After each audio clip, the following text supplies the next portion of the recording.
¿Quiénes son los discípulos del Señor? Aquellos que lo han conocido, aquellos que lo han reconocido, aquellos que han sido productos del poder salvífico de Dios para redimir a los que Él de antemano ya había escogido.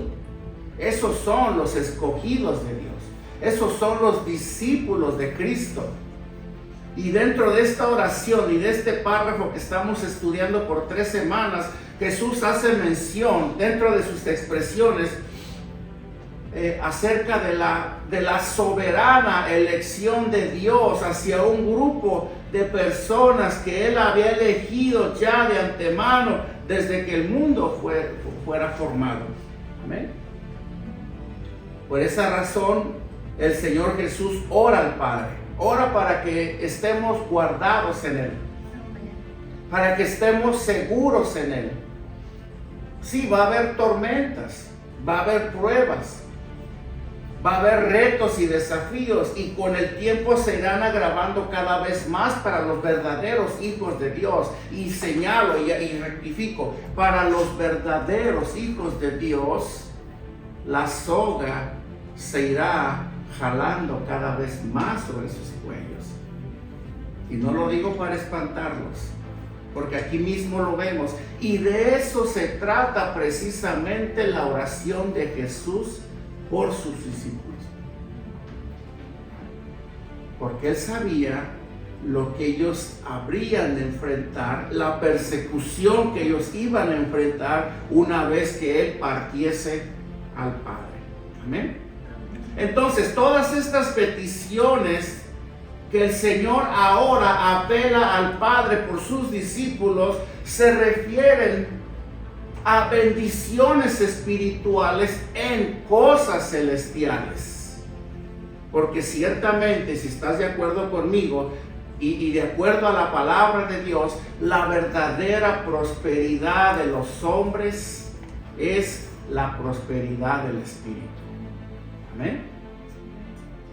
Así como Juan le dijo a su más amado discípulo Gallo: yo deseo que tú seas prosperado en todas las cosas. Amén. De igual manera. Pero Pablo nos da una idea un poco más clara, o más bien un complemento de esta verdad que el Señor está enseñando a través de su oración a nosotros en el libro de Efesios capítulo 1 versículo 3. Veamos, de acuerdo a las palabras de Pablo y a las palabras del Señor, qué era en sí lo que Jesús estaba pidiéndole al Padre por sus discípulos. Pablo dice: bendito sea el Dios y Padre de nuestro Señor Jesucristo. ¿Quién es el que bendice? El Padre.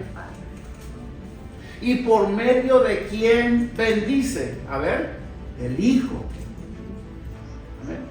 ¿Y qué tipo de bendiciones resaltan dentro de estas plegarias? Las bendiciones espirituales, que cuando son manejadas de una manera diligente y responsable y fiel a Dios, se pueden convertir en bendiciones materiales también y personales. Dice que nos bendijo con toda bendición espiritual en los lugares celestiales en Cristo. Amén. De eso hablaba el Señor. De eso literalmente hablaba Jesucristo. Esto estaba detrás de las palabras de Jesucristo en la oración que Él hacía al Padre por sus discípulos. Ahora, observemos cómo Jesús le pide al Padre por ellos. En el versículo 11, no se muevan del capítulo 17, en el versículo 11, Jesús le dice: y ya no estoy en el mundo, mas muchos preguntarán, pero el Señor dijo que Él ya no estaba en el mundo. Pero en realidad Él todavía estaba en el mundo, porque acuérdense que esta oración se hizo unos días antes de su arresto, que lo llevaría a su crucifixión. Pero como decíamos en el primer mensaje de la serie, el Señor, con sus propias palabras, Él manifestaba un deseo ferviente de volver a estar nuevamente en la gloria de la cual Él había descendido, junto a su Padre. O sea, esas palabras expresaban ese deseo. No que el Señor ya no estuviera en el mundo, sino que el Señor ya daba por hecho de que todo lo que vendría a acontecer en los próximos días sería solamente la culminación de una misión a la cual fue enviado a cumplir. Él sabía que terminando el Calvario, Él regresaría nuevamente a su Padre. Y estas son las palabras que a nosotros nos enseñan y nos deben de inspirar de alguna manera para creer que las promesas de Dios son fieles y son verdaderas. Que todo lo que Dios ha prometido para nosotros se va a cumplir. Sí, nosotros estamos aún en el mundo, pero ya no somos del mundo. Y cuando nos llegue el día en el cual nos toque partir, sea antes o después, tenemos un lugar ya esperando por nosotros allá en la gloria eterna. Por eso Jesús dice, y ya no estoy en el mundo, mas ellos están en el mundo. Y Jesús dice, y yo voy a ti, Padre Santo, a los que me has dado. O sea, ¿quiénes? Los discípulos. Acuérdense, el Padre Celestial es el autor intelectual de la salvación de los suyos, de los que Él escogió. ¿Amén? Muy bien. Guárdalos, la petición de Jesús es, guárdalos en tu nombre para que sean uno, así como nosotros. O sea, lo que el Señor le estaba diciendo a su Padre es, guárdalos, Padre, guárdalos en tu poder. Por eso, un verdadero discípulo no puede andar alejado de Dios. No puede alejarse de Dios. Si se aleja de Dios es porque nunca fue discípulo. Es porque nunca fue de Cristo. El que es de Cristo se mantiene pegado a Cristo. Y no porque Él desea en su voluntad o en su poder hacerlo, sino porque el mismo poder que viene detrás de las palabras de Jesús como petición al Padre es el que guarda y preserva a los verdaderos creyentes. En síntesis, los que somos de verdad de Cristo vamos a ser sustentados por un poder sobrenatural que no es de nosotros, que es del Padre.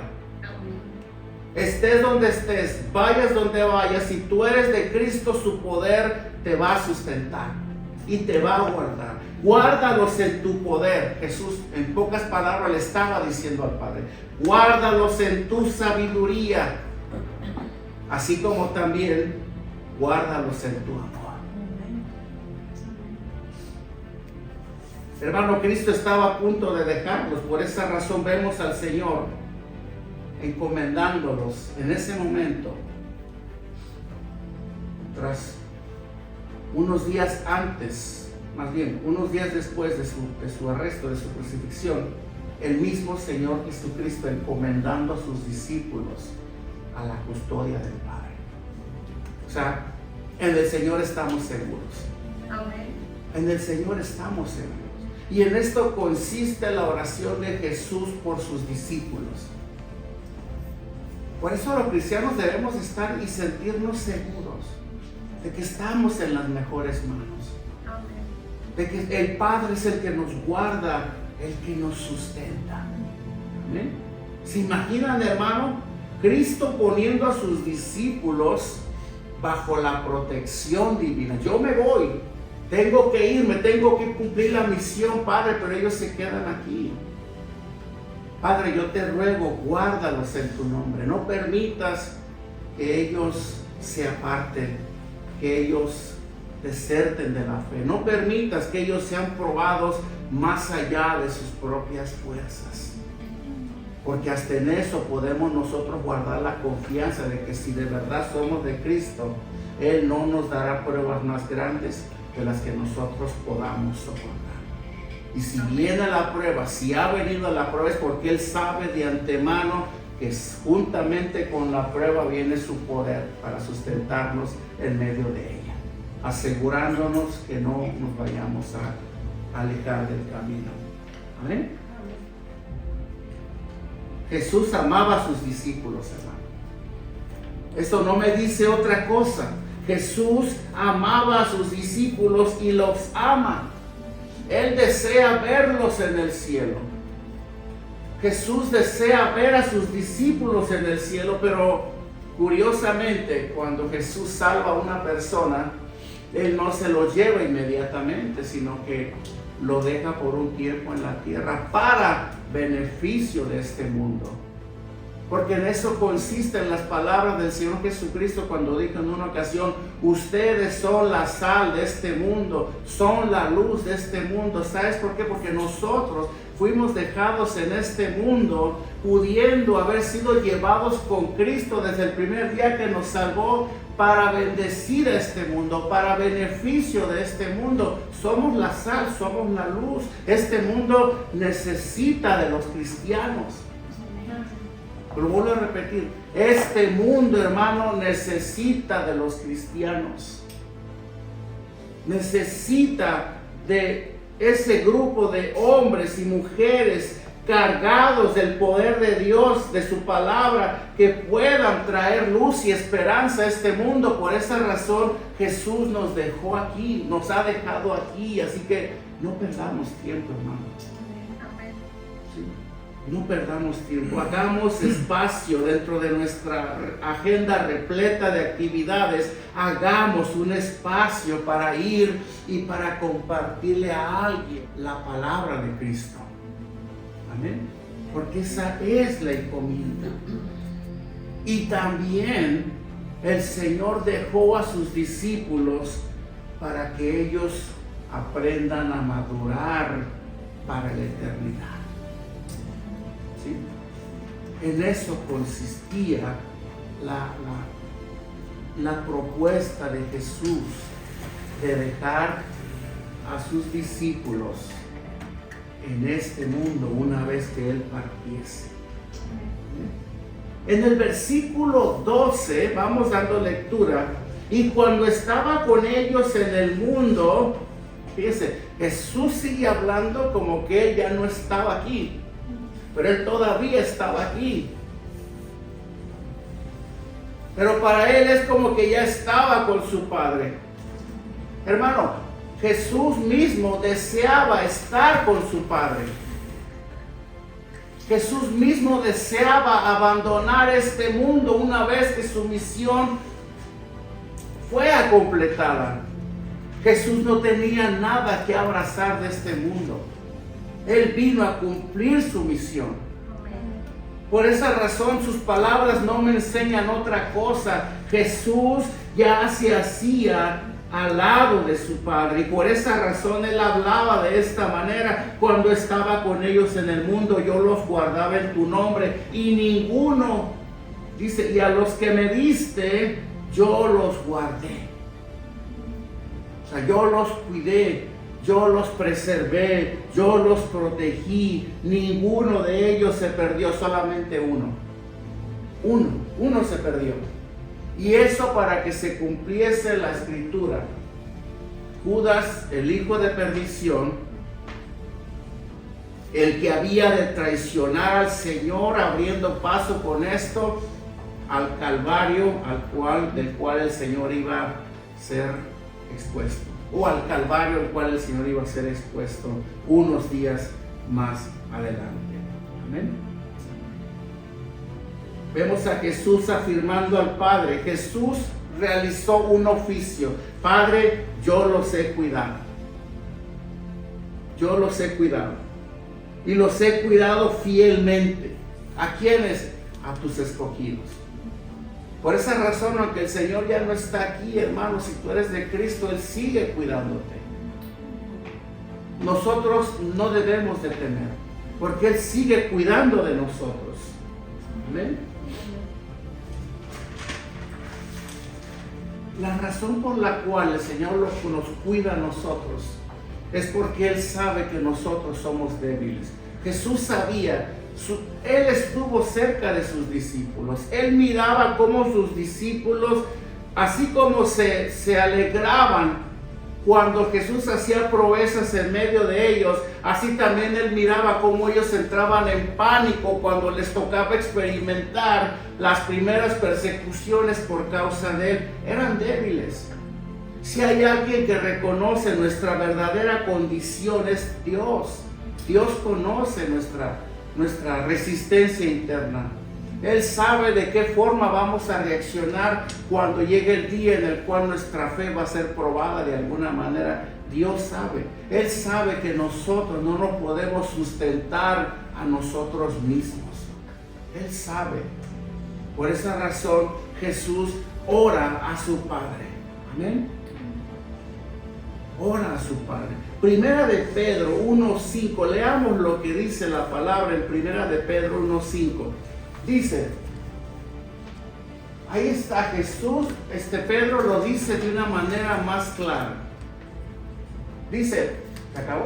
Dice, que sois guardados por el poder de Dios mediante la fe para alcanzar la salvación que está preparada para ser manifestada en el tiempo postrero. Hermano, la salvación está reservada para nosotros. Amén. Y para esta salvación nosotros estamos siendo guardados. De una cosa estoy seguro. Si tú eres de verdad de Cristo, tú no te vas a perder. ¿Sí? Los arminianos enseñan que la salvación se pierde. Que la salvación, una vez que se te fue dada, depende de ti el cuidarla o el perderla. Pero eso contradice totalmente la Escritura. La salvación que Cristo nos dio fue una salvación eterna. La vida es eterna, no temporal, y no depende de nosotros. Si somos de Cristo, Cristo nos va a guardar. Amén. Para esta salvación. Amén. De eso estamos seguros. Cristo no va a dejar que ninguno de los suyos se pierda. Si tú eres de Cristo, aunque tu fe se debilite, aunque en ocasiones te sientas que no eres salvo, aunque en ocasiones te sientas caído, si tú eres de Cristo, Cristo te va a preservar. Amén. Cristo te va a guardar. Cristo te va a sustentar.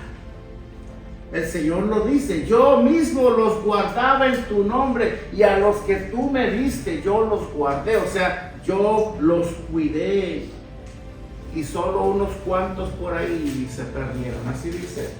No, Él dice, ninguno de ellos se perdió. Y dentro de este tema, de este punto, se han levantado una serie de argumentos y alegatos por parte de diferentes grupos que creo yo que por falta de escudriñar un poco las palabras del Señor, ponen de manifiesto que una vez que tú has sido salvo, tu salvación está segura, eso enseña la Biblia, y que tú puedes hacer y vivir la vida que a ti te place. La gente que piensa así, hermano, da una clara evidencia en sus palabras de que no ha sido salvo todavía. Porque el verdadero creyente, el verdadero hombre y mujer de Dios que ha nacido en el Espíritu, ya no viven pensando en lo que dejaron atrás. Ya no viven pensando en vivir o pretender vivir la vida que vivían antes. Las cosas viejas pasaron y todas son hechas nuevas. Es solamente un argumento que señala ignorancia de las Escrituras. El verdadero Hijo de Dios ya no piensa en irse a pecar. Ya no anda preguntando qué tipo de música puede oír o qué tipo de música ya no puede oír. Qué tipo de lugares puede frecuentar o qué lugares ya no puede frecuentar. Ya no anda preguntando si puede o no. El verdadero Hijo de Dios, el que es nacido del Espíritu, su naturaleza ha sido cambiada desde el principio. El impacto de la palabra ha traído una transformación a su vida, de adentro hacia afuera. Ya no piensa en las cosas del mundo. Ya no es terrenal, solamente piensa en lo celestial, en lo espiritual. Ya no se inclina por el pecado, ya no practica cosas que el mundo practica. Simplemente ahora se enfoca en vivir para agradar a su Señor, en su nueva naturaleza. Y esto lo quise añadir para que lo entendamos, porque aquí mucha gente por esa razón confunde, y de aquí han surgido diferentes grupos que enseñan una cosa contraria a lo que la Escritura enseña.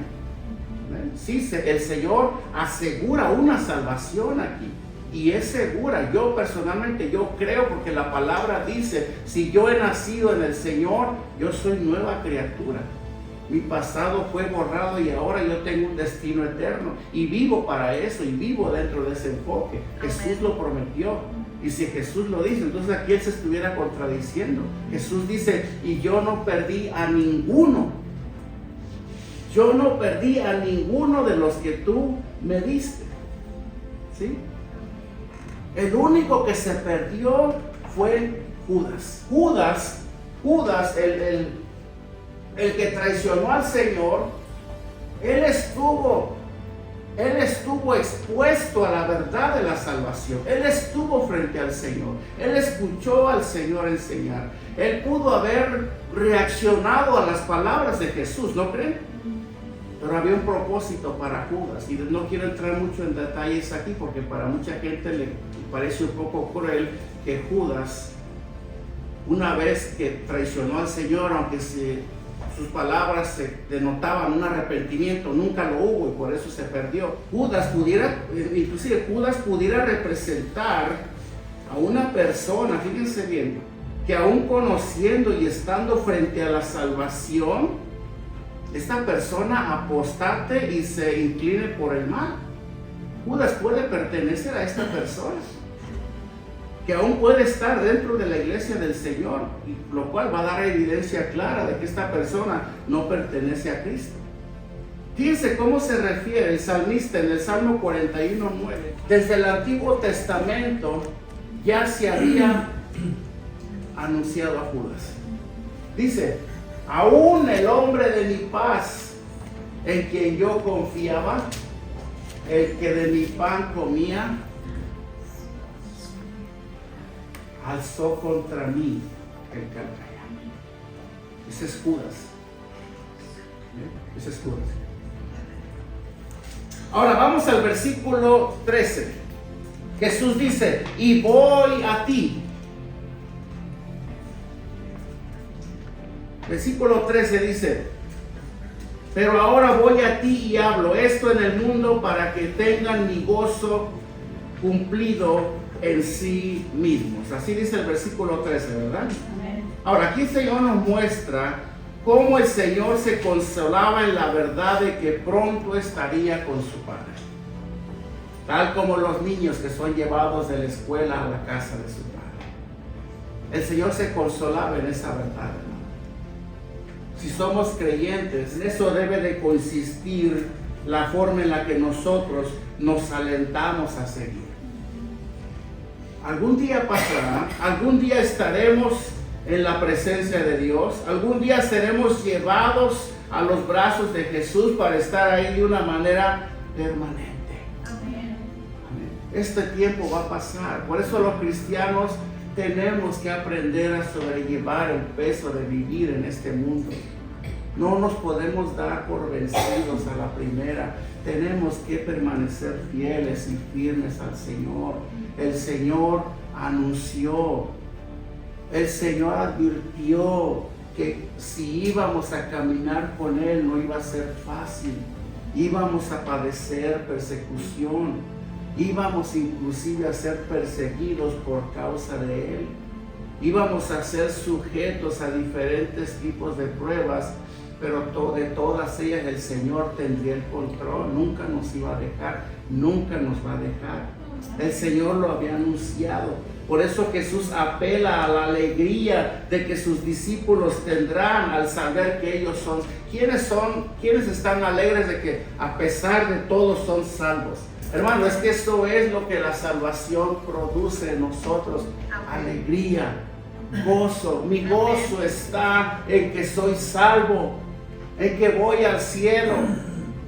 Ahí está mi gozo, ahí está mi esperanza, que el día que mis ojos se cierren, yo voy a estar en la presencia de Dios. Mi alegría está en que yo no voy a padecer por toda la eternidad en un lugar de tormento donde abundará el lloro y el crujir de dientes, el fuego que nunca se apaga, el gusano que nunca muere. Yo no voy para allá. Tú no vas para allá. Y ahí debe de estar nuestro gozo. No debemos de conformarnos a este mundo. Este mundo va a pasar. El cielo y la tierra pasarán, Jesús dijo. Pero los que somos de Cristo permaneceremos por toda la eternidad. Ese es el gozo. Ese es el gozo del cual el Señor hablaba. Para que tengan mi gozo cumplido en ellos. Yo tengo gozo de saber que ahora ellos son salvos. Tengo gozo en saber que ellos estarán conmigo por toda la eternidad. Ese es Jesús hablando. En esto consiste las oraciones que el Señor hace por nosotros. El Señor quiere que tú te salves. Y aún los que todavía no han sido salvados por Jesús, Él quiere salvar. Él quiere que tú pases la eternidad con Él. Y Él te trae deliberadamente a este lugar para que tú conozcas la verdad que te puede llevar a estar con Él por toda la eternidad. Él te trae, Él te conoce, Él desea que tú te conviertas en uno de sus hijos. Esa es la intención de Jesús. Amén. Pero mientras tanto, después de tantas promesas llenas de esperanza y de alegría, del saber que tenemos un Dios que ora por nosotros y que desea que pasemos la eternidad con Él, Jesús no nos miente tampoco. ¿Sí? Jesús no nos pinta las cosas de color de rosa como nos las pintaron antes, donde el sufrimiento se iba a acabar, donde la alegría iba a menguar, donde todas las cosas nos iban a ser añadidas solamente por creer. No, Jesús no miente. Él dijo, y ahí entramos a esta parte del mensaje. Jesús aclara que todos los que reciban su palabra como verdad absoluta, y es que ahí está el problema. ¿Sabes por qué muchos cristianos no padecen por causa de la verdad como Jesús anunció? Porque no han adoptado la verdad de Cristo como verdad absoluta. ¿Sí? Porque aún siguen acariciando y permitiéndose cosas en sus vidas, las cuales la Biblia es determinante en prohibirlas. Aún nosotros seguimos mezclando la levadura con la masa. Amén. Aún nosotros seguimos mezclando lo profano con lo santo, aún como cristianos. Aún hay lugares de culto, hay iglesias donde ya se permiten ciertas cosas que la Biblia prohíbe.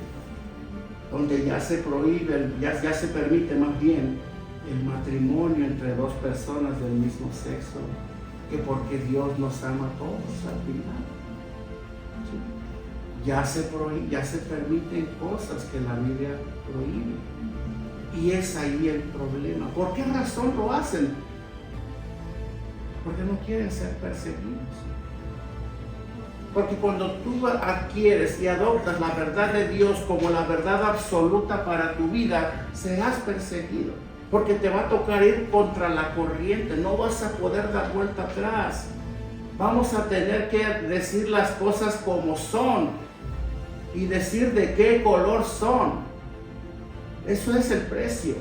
Jesús sabía de antemano, todos aquellos que acepten su palabra como verdad absoluta, Jesús dice, serán aborrecidos. Y lo van a hacer porque el Señor no fue también. ¿Por qué crees que al Señor lo mataron? Al Señor lo mataron por eso, hermano. Porque le decía a los fariseos, sepulcros blanqueados, por dentro son hermosos, pero por fuera son hermosos, pero por dentro están llenos de huesos de muertos. Y les decía a los discípulos, a las multitudes, ustedes me siguen no por la palabra que yo enseño, sino por, yo les doy de comer panes y peces gratis, por eso me siguen.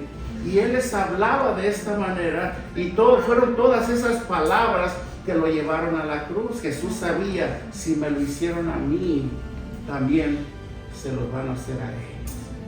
Ahora entendemos la preocupación del Señor Jesús cuando Él oró por sus discípulos. Él sabía lo que les iba a venir. En el versículo 14 lo dice, yo les he dado tu palabra y el mundo los amó. Así dice. ¿Por qué los aborreció? Si es la palabra de amor, ¿no? Palabra de esperanza. Vas para el cielo, allá con Cristo. Las cosas viejas pasaron, Dios todas las hace nuevas. ¿Por qué lo aborrecieron? ¿Quién va a aborrecer? ¿Quién pudo haber aborrecido al Señor tras haber dado todo este tipo de promesas? No, así no fue. Lo aborrecieron. Porque Jesús sí les prometió esperanza, les prometió paz, les prometió vida eterna, pero también les señaló las condiciones. También les leyó la cartilla y les dijo, solamente esta va a ser la condición. Tienen que vivir en santidad y en obediencia, tienen que nacer de nuevo. De cierto te digo, el que no nace del agua y del Espíritu no podrá heredar el reino de Dios. Nicodemo se lo dijo, un hombre influyente. Por eso en el versículo 15 Jesús le pide al Padre, guárdalos. Padre Santo, guárdalos, porque ellos van a sufrir por tu causa.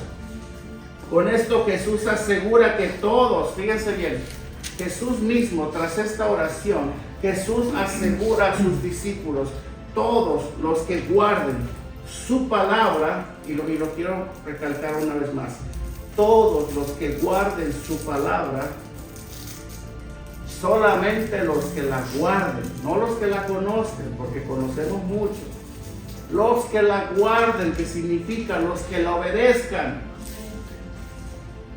solamente los que obedezcan su palabra van a poder gozar de una protección especial en el día de la tentación. Sí. Solamente los que vivan para guardar la palabra de Dios, los que la atesoren, los que perseveren en ella, los que la obedezcan, esos van a poder gozar de una protección especial de Dios.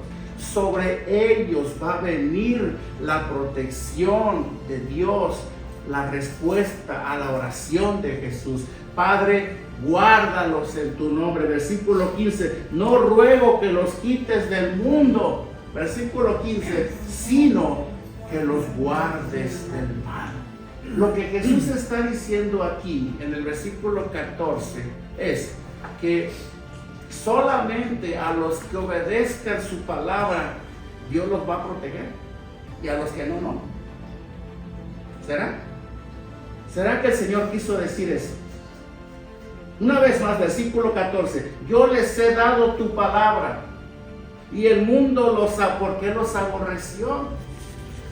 El mundo no nos va a aborrecer por conocer de Dios o conocer la palabra. El mundo nos va a aborrecer cuando la vivamos. Tú puedes ser cristiano toda tu vida y ser amado por el mundo, ser famoso en el mundo, ser aceptado por todo el mundo.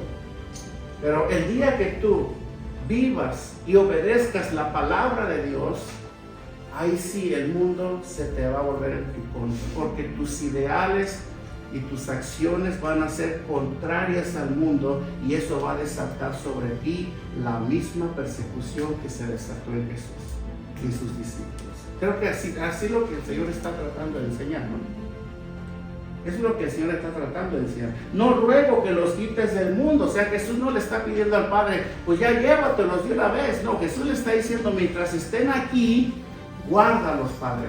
guárdalos, no permitas que sean perseguidos más de lo que tú permitas solamente para ellos. Guárdalos hasta que se cumpla la misión en ellos. Jesús le dice, Padre, guárdalos, porque ellos van a sufrir por tu causa. Entonces, podemos nosotros asumir con esta verdad que si nosotros vivimos para hacer su voluntad, para obedecer su palabra, vamos a poder gozar de esa protección. ¿Sí?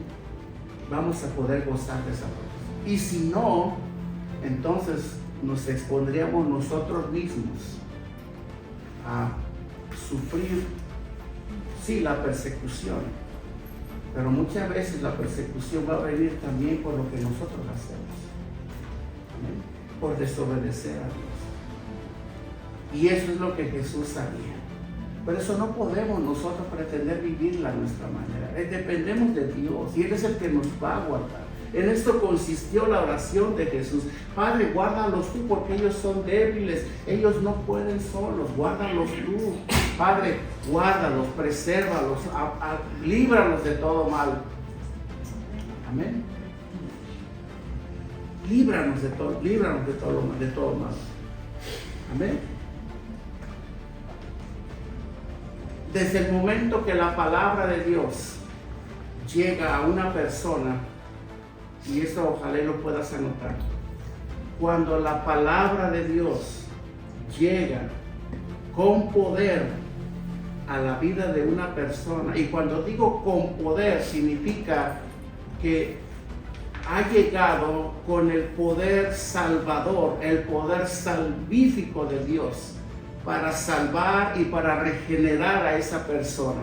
En síntesis, para llevarla a una conversión a Cristo desde ese día. Y esa es mi oración antes de continuar. Esa es mi oración. Que esa palabra llegue en cada servicio que tenemos.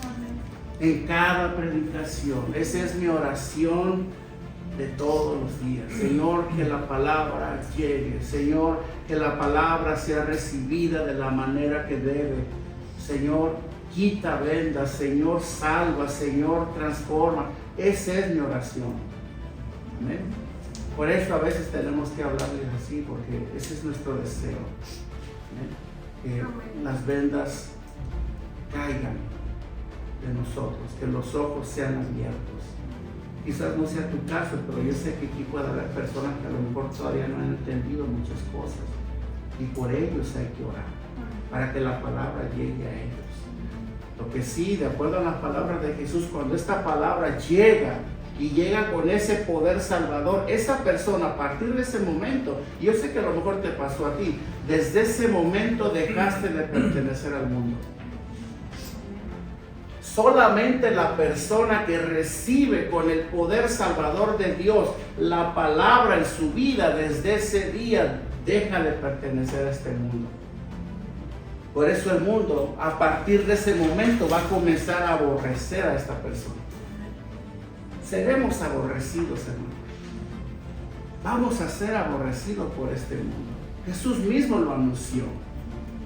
¿Ven? Jesús mismo lo anunció. No son del mundo, como tampoco yo soy del mundo. ¿Ven? Son los únicos, seremos los únicos que vamos a poder encomendarnos a Dios con fe. ¿Ven? En este mundo. ¿Quiénes? Nosotros. Los que somos como Cristo. ¿Ven? Los que nos parecemos al Señor. En carácter, no crean que no me ustedes que digan, en carácter. Los que nos parezcamos a Cristo. Son a los que, por cierto, a los que Dios ama. Son a los que Dios ama y a los que Dios protege. A todos los que son como Cristo. En el versículo 29 del libro de Romanos, el apóstol Pablo nos añade un poco más de verdad a este punto que acabamos de hablar. Dice, porque a los que antes conoció, también los predestinó para que fuesen hechos conformes. ¿Qué entienden por esa palabra? Conformes, parecidos a la imagen de su Hijo. ¿Se dan cuenta? Dios ama a los que se parecen con su Hijo.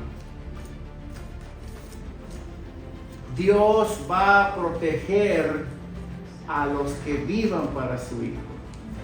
Dios va a guardar de todos los peligros a los que obedezcan las palabras del Hijo.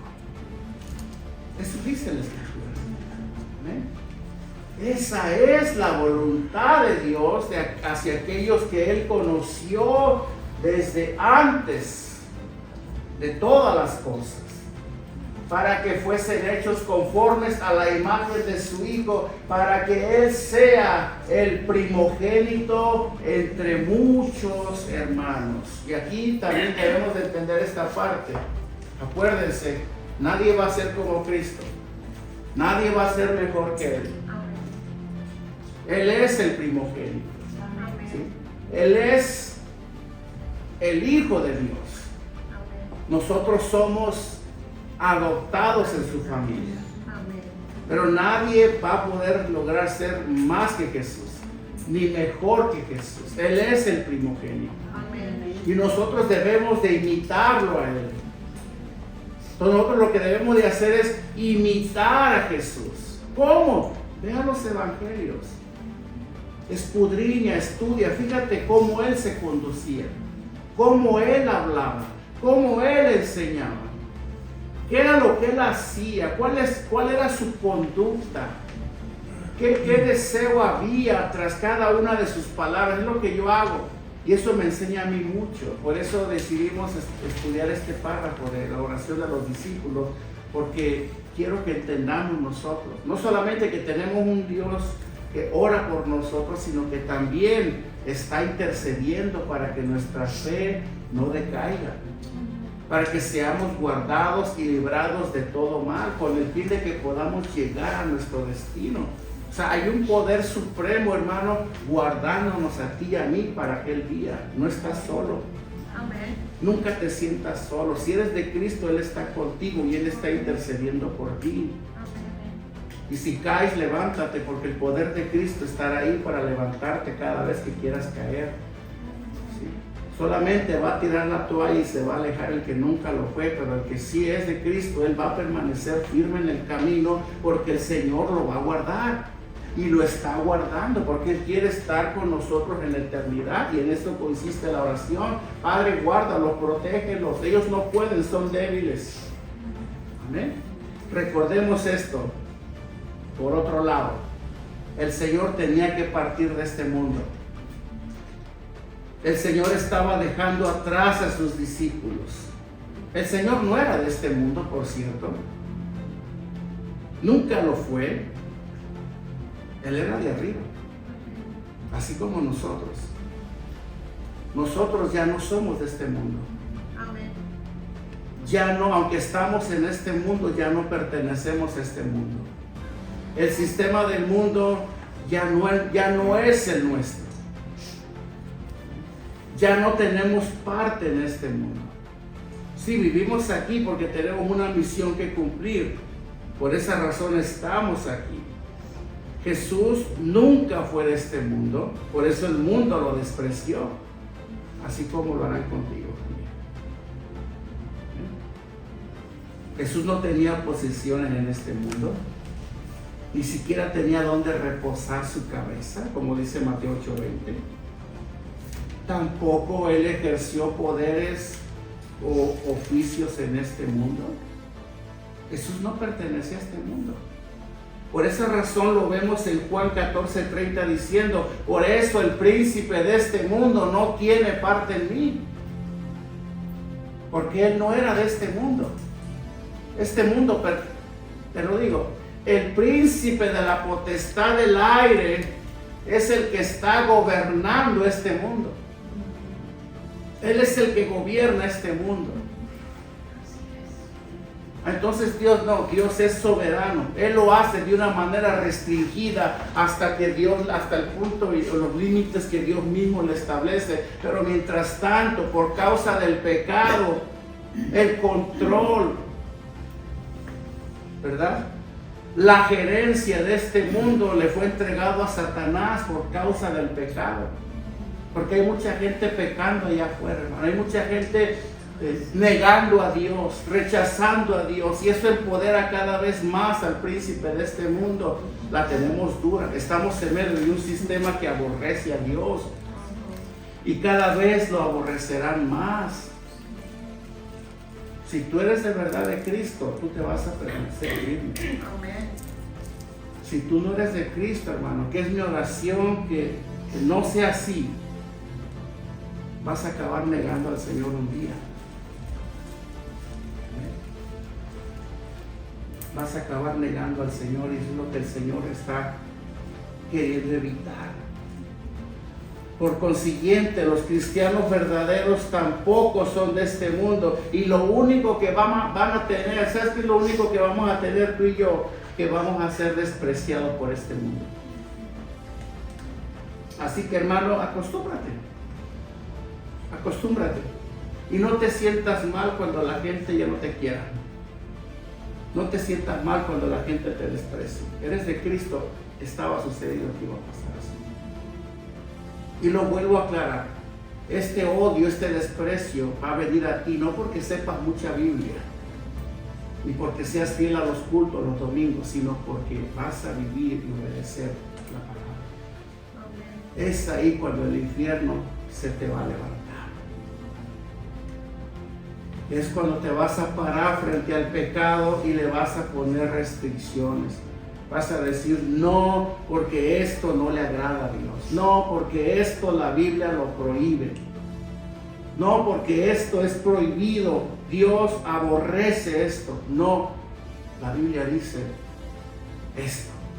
Y por esa razón, esos grupos, esas personas que van a estar cerca de ti queriendo promover toda esta maldad delante de ti, te van a empezar a aborrecer, van a empezar a evitarte, van a empezar a alejarse de ti, porque no soportan lo que hay en ti, ni la verdad que hay en ti.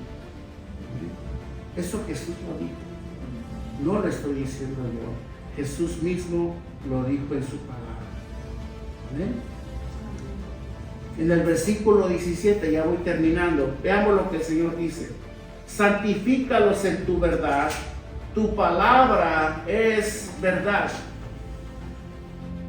Santifícalos en tu verdad. O sea, la petición de Jesús a favor de sus discípulos fue que ellos fueran santificados. Comenzamos a ser santificados es cuando nosotros comenzamos a poner en acción sus mandamientos. Es ahí cuando nosotros comenzamos a ser santificados. Por eso Pablo dice en Tesalonicenses, y esta es la voluntad de Dios, vuestra santificación. ¿Por qué Pablo le dice a los tesalonicenses, esta es la voluntad de Dios, santifíquense? Si la Biblia enseña por otro lado que nosotros ya hemos sido santificados, o sea, separados para Él desde que nacimos de nuevo, y aún desde antes de la fundación del mundo, dentro de lo que es la teoría predestinatoria. ¿Por qué Pablo dice, y esta es la voluntad de Dios? En pocas palabras, santifíquense. ¿Por qué nos pides algo? Porque solamente nos vamos a poder santificar cuando nosotros comenzamos a vivir una vida genuina para Cristo. Amén. Cuando la gente te odia y tú, en lugar de devolver odio, devuelves amor, tú estás siendo santificado en el amor. Amén. ¿Sí? Tú estás siendo santificado en el perdón cuando tú perdonas, aun cuando no quieran perdonarte. Tú estás siendo santificado, estás siendo transformado, como que se activa algo dentro de ti que comienza Dios a transformarte y a convertirte en alguien semejante a su Hijo. ¿Ven la importancia que esto tiene? ¿Sí? Entonces Jesús pide que sus discípulos fueran santificados. Y no solamente fueran preservados del mal, sino que también fueran guardados con bien. Es como si Jesús le dijera al Padre: Padre, haz que ellos perseveren en las buenas obras y que su luz brille más y más y que tu obra sea completa en ellos para que avancen en santidad hasta el final.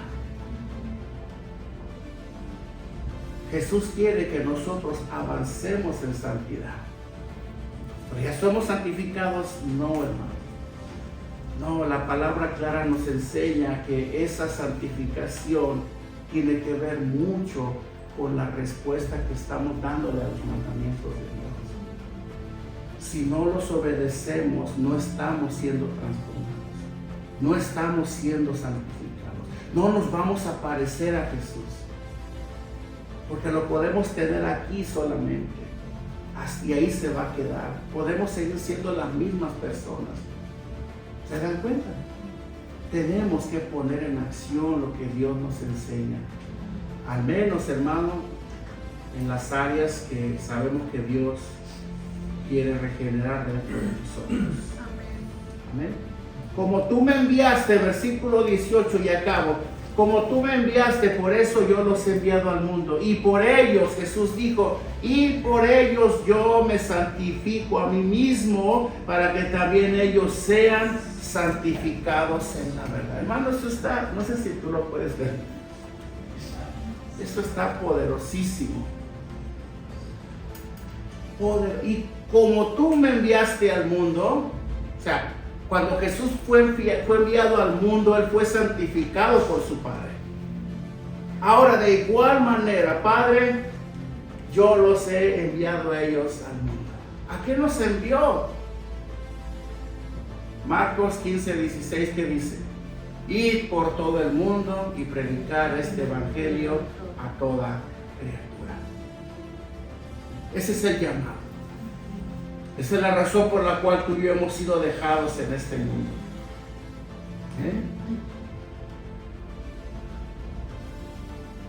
Ahora Jesús le pide al Padre que los santifique a ellos, ya que ellos también serían enviados al mundo. Hermano, el concepto de santificación, porque hemos hablado mucho de santificación en esta mañana, este concepto tiene que ver con apartar algo para un uso en particular. La Biblia enseña en Romanos 8:9 que nosotros hemos sido santificados, hemos sido predestinados. O sea, te lo aclaro más fácil. Desde antes de que tú nacieras, ya Jesús, ya Dios te había apartado para Él. O sea, tú naciste ya estando anunciado para un llamado supremo. Naciste para ser santificado por Dios para un uso particular. Para eso naciste, para eso Dios te trajo. Para eso fuiste santificado. Y la verdad, la palabra de Dios es la que nos va a santificar a nosotros. Pero vuelvo a repetirlo, solamente la sola palabra como un conocimiento no va a tener poder impactante en nosotros. Es palabra viva. Amén. La palabra de Dios es palabra viva, es activa. Amén. Es la que santifica, la que cambia nuestros ideales, nuestros pensamientos, los cuales se van a manifestar en acciones. Las buenas obras de las que el Señor habla en el contexto tienen que ver con acciones que han sido producto de una regeneración en una persona. Nosotros no somos salvos por hacer obras, sino porque hemos sido salvados, hacemos buenas obras. Las buenas obras en un creyente son producto de su fe, producto de su regeneración. Por eso es bien importante que nosotros aprendamos a conocer la voluntad de Dios a través de su palabra. Porque cuando nosotros las recibimos por el Espíritu Santo y las adoptamos como una verdad absoluta, como dijimos en el contexto, y no somos parciales en ella, no debatimos entre dos verdades, la verdad del mundo y la palabra de Dios, y hacemos una mezcla, mezclamos la levadura con la masa, sino que somos radicales y creemos firmemente y fielmente lo que Dios dice y manda en su palabra, y lo hacemos, lo aceptamos como verdad absoluta. Entonces eso va a producir en nosotros obras de justicia que glorifiquen a Dios. ¿Amén? Por eso tómense su tiempo para leer, digieran bien, tomen tantita agua, no se vayan a atragantar, ¿verdad? No se quieran leer la palabra en una semana, tómense su tiempo, entiéndanla bien, compréndanla bien, pídanle a Dios que les ayude. ¿Ve? Si te tienes que tardar 3 días en un solo párrafo, tárdate 3 días, pero cómetelo bien, entiéndelo bien, ¿sí? Ven a los estudios, pídele a Dios que te aclare, que te abra tu entendimiento, porque palabras conocemos muchas, pero muy poco fruto en ella. Y eso es lo que Dios quiere que nosotros hagamos, no solamente aquí, que baje aquí y que se convierta en una acción que glorifique a Dios. ¿Quieres saber en qué consistía la oración de Jesús al Padre por sus discípulos? En esto, no en otra cosa. Si ellos no iban a ser perseguidos, ellos no iban a ser aborrecidos por este mundo, ¿para qué orar por ellos? Si ellos iban a adaptar bien con ellos, iban a ser grandes camaradas con el mundo, ¿para qué oro? ¿Para qué? ¿Para qué le pido al Padre que los guarde del mal y del peligro? ¿Para qué? Si ellos solitos van a poder, ¿o no? ¿Para qué necesitamos la oración de Jesús si nosotros podemos valernos por sí mismos? No, hermano, no podemos. Si de verdad estás en Cristo y estás parado en la cruz de Cristo, por decirlo así, vas a ser perseguido, vas a ser aborrecido por el mundo. Y por esa razón Cristo Jesús ora al Padre por ti y por mí, para que nos guarde. Amén. Para que podamos ser sacados sanos y salvos en aquel día cuando venga el momento. Amén. Amén. Primera de Tesalonicenses 4:3. Perdón, dice la palabra. Pues la voluntad de Dios es, ¿qué? Vuestra santificación. Oye, ¿y por qué Pablo dice al final que os apartéis de fornicación? Una, porque el pecado, no hay niños aquí, ¿verdad? Porque el pecado sexual es una de las principales piedras de tropiezo para los creyentes, el pecado sexual. Entonces me entienden, ¿verdad? No debo de profundizar aquí porque me entienden muy bien. Y otra, porque cuando Cristo no es el centro de un verdadero cristiano, su amor está compartido con otro amor. Y eso se le llama fornicación. Si mi amor por Él está compartido con algo más en este mundo o con alguien más, y yo tengo que dividir mi amor de Dios con algo más, entonces estoy cometiendo fornicación con Dios. Fornicación. Porque yo estoy casado con Cristo. Debo de serle fiel. Porque si yo comparto mi amor con algo más, entonces estaría cometiendo eso. Por esa razón podemos entender por qué Pablo dice que os apartéis de fornicación. Me voy a entender, esto es duro, hermano, yo sé que es la verdad. Y conoceréis la verdad, y la verdad os hará libres. Amén. Tómalo como es. Esta es palabra de Dios. Esta es su voluntad. que nos santifiquemos. Vuestra santificación. Y ya sabemos en qué consiste, ¿verdad? La santificación de un creyente. Ya sabemos en qué consiste.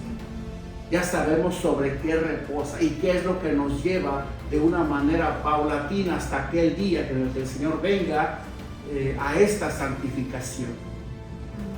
Pablo dijo en una ocasión: por ahora me extiendo hacia la meta del supremo llamamiento. Pablo habla aquí de una meta final. Claro, la perfección, la santificación, la madurez para poder entrar en la vida eterna, ese, hermano, quizás no se llegue a completar del todo hasta el día que Cristo venga, porque si estamos conscientes, aun cuando el Señor venga, la obra no va a estar terminada en nosotros todavía. Pero al menos estaremos perseverando. Cuando estemos ya en su presencia, entonces ahí sí, todo va a ser perfecto. Ya no va a ser necesario hacer buenas obras, ya no va a ser necesario santificarnos, ya no va a ser necesario hacer nada de lo que ahora tenemos que hacer. Llegamos a la meta. Por lo tanto, yo los exhorto, de acuerdo a las palabras del Señor, permanezcan fieles, permanezcan fieles, porque el Señor viene pronto. Pronto esto pasará. Todo este sufrimiento va a pasar y vamos a estar en su presencia. Allá ya no va a haber más lágrimas, ni dolor, ni clamor, ni nada de eso. Todas las cosas serán hechas nuevas. Amén. Vamos a comer.